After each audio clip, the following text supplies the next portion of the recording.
while I was working back as a phone programmer. So I was my role was to go out and do the analysis, gather the requirements, build it, test it, and then deploy it. One of the people that I was doing this for was a new department coming into from a merger that we had. They were it was quite a strange merger at the time, and people were quite fearful because obviously mergers mean, we will get these departments and we'll crash them together and there'll be naturally job losses.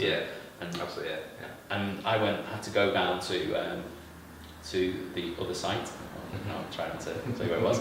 I had to go down to the other site and actually understand what their telephony setup was like for a certain department, because I was responsible for the reciprocal department in the other organisation, and it was like, went down, had a look at how they were routing calls, had a look at what their handle times were, had a look at their processes, their menus, and I was shocked that they actually managed to get through as many calls as they did in the day, because it was literally probably 1990s, 1980s style call routing. It was really, they were actually creating more problems for themselves and making it more difficult for the client to get through.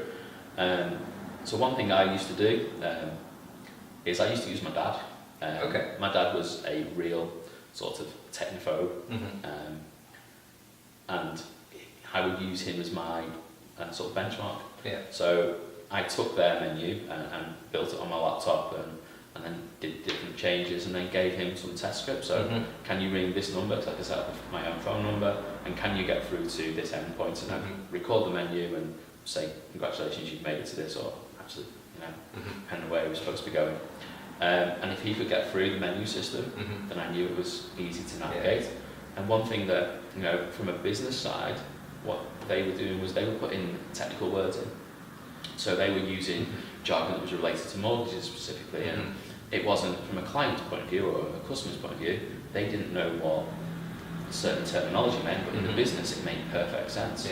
So they knew they had to go through this department, so they'd use the technical word or what they called it, because they were fully qualified. And for a client, it would just be, I just want a remortgage, or I just want to know what my balance is. And so we actually use that to more understandable language and took that and stripped that away, and they'd never seen that before, and they'd never thought of that. So what I did was I then played that back to them in a workshop, showed them how their menu could look and sound, and let them then have an input into that.